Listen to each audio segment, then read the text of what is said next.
Super Hero Time starts now.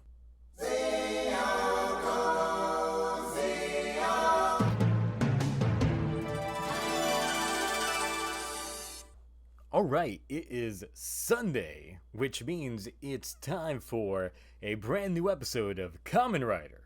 This time it's Revice episode 6, and to follow up with last week's review of the first 5 episodes, we're going to go in a completely different format on this one just because it's a singular episode. So we're going to break it down by story, the characters, as well as the gadgets, techniques used, and where we're going from here. Now, as a quick aside, this episode actually was pretty enjoyable for a good introduction to our second writer for the show. Some great character development, or at least insights in terms of how Iki works, as well as his relationship with Vice. We have a bit more character development when it comes to Daiji, as well as I have more questions regarding the professor in general. So let's go ahead and break it down. This week's A-plot, which features the monster of the week for this week, the Kangaroo Vice Stamp, revolves around a trial regarding an injury claim in which the prosecutor seems to be changing up the story just to win his case. However, it seems that a lot of the key witnesses keep disappearing. And why is that? It's because obviously the prosecutor has a Vice Stamp, which, as I mentioned before, has the kangaroo dead man featured in there. I gotta keep remembering what these guys are called, but Deadman, yeah, it's Deadman. Now, in order to try and figure out what is causing this, we actually get a glimmer of what seems to be Iki's dad actually doing something. However, it's not really his dad, it's Busan that did all the work. So, that's still useless. Now, fast forward a little bit, we get to the trial, and it's pretty cut and dry. Essentially, Iki solves that they were using intimidation tactics to make the witnesses not show up for the trials, and use that to go ahead and out the prosecutor. Of course, this leads to fighting, this, that, and the other. We get a little bit of a background in terms of how Iki ended up solving it, in terms of a little bit of a montage going into his office, having Vice look through some of the paperwork, find out who the key witness was, stamp her phone, and just really using the wits. And that's one thing that I really enjoyed about this was you get to see a different side of Iki in terms of trying to help others, but just being able to solve the case really gave me a lot of double vibes. So it turns out that the prosecutor was not alone on this. He actually had the judge working with him. Now, one thing that they do in this episode that was a little bit of a different side, I would say, is there was a bit in the beginning of the episode where Iki is having Vice guess which hand he's got the candy in. A sleight of hand trick.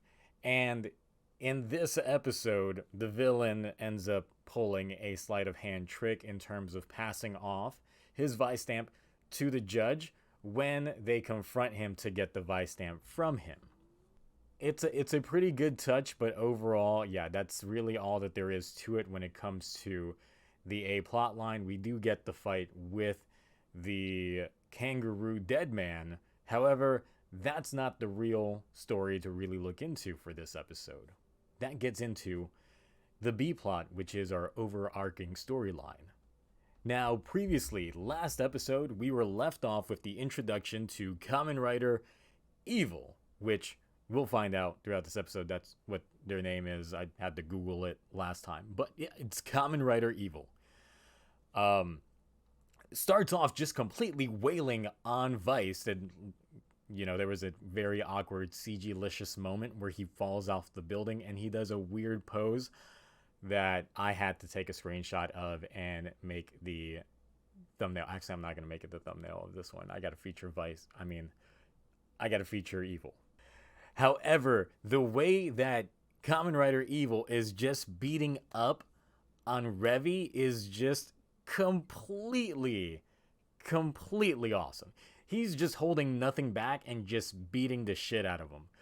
This, of course, gets played out, and we finally get to see who Kamen Rider Evil is. But that is just the B plot line in itself. It's a very small footnote that you just get to see in the beginning, a little bit in the middle, and a little bit in the end. But we'll try and expound on that a little bit more. For this episode, the featured Rider forms were, your standard Kamen Rider Revi featuring Vice, as well as the debut of the Shark Vice stamp, which, in this form, seems to be a complete homage to Decade.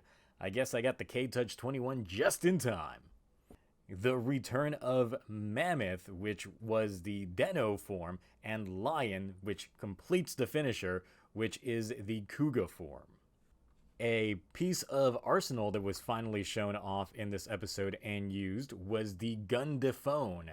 This is the phone gun that we've previously seen the members of Phoenix use. However, this time it's used by Vice to possess the phone and actually talk to everybody else in the bathhouse. And then the other key rider that was featured in this episode is Kamen Rider Evil.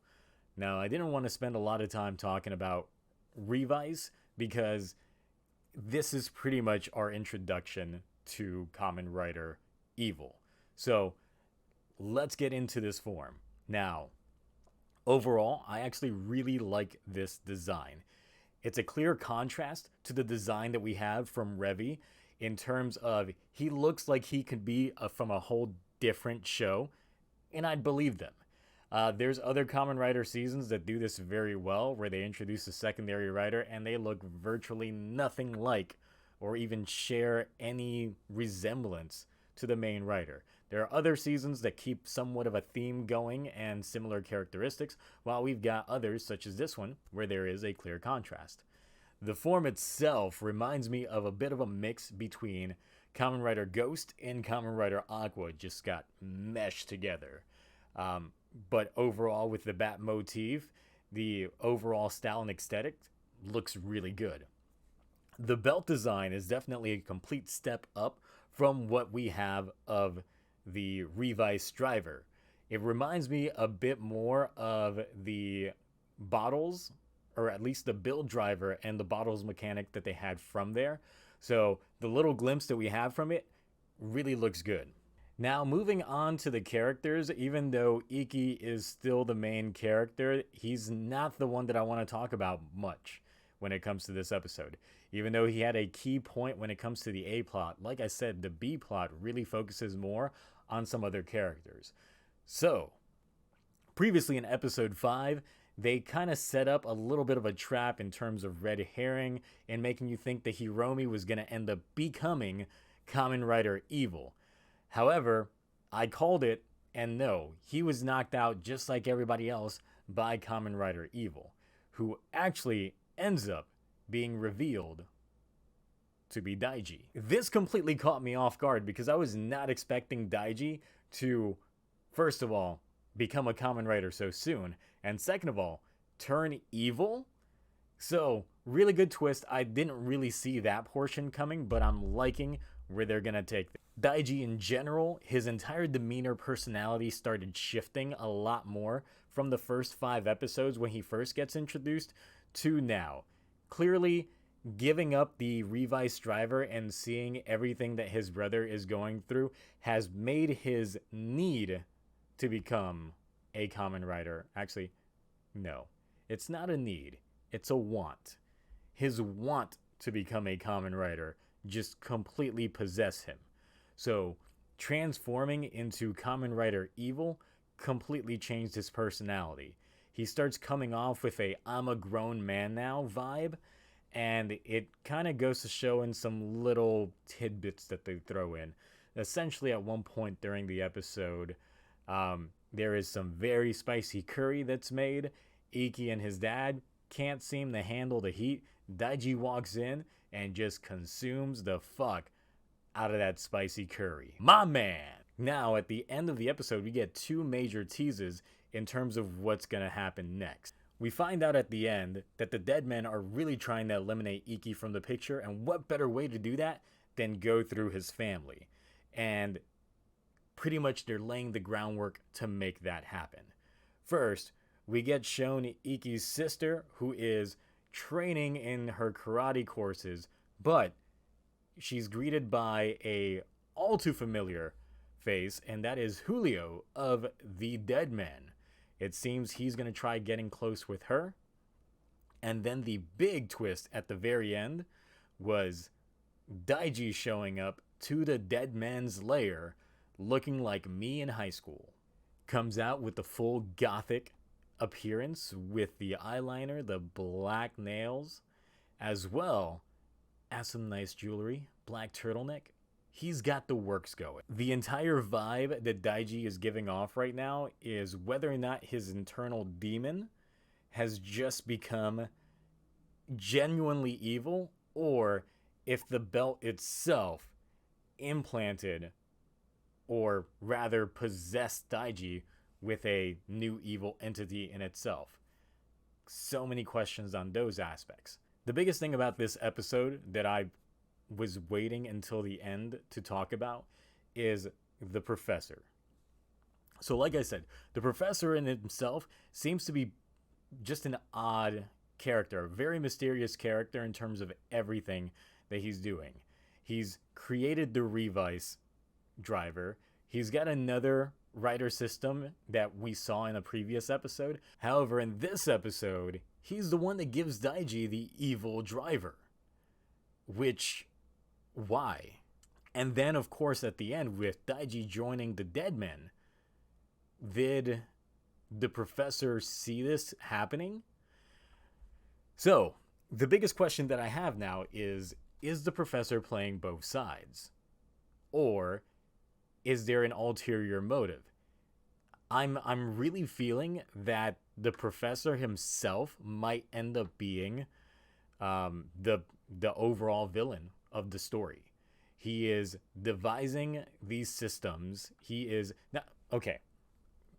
I'm just gonna go on to full speculation mode on what's gonna happen, because I'm not reading any of the news media or anything like this. I'm just going based off of, storytelling in general and how plot twists go in a lot of these shows and the tropes that go along with them.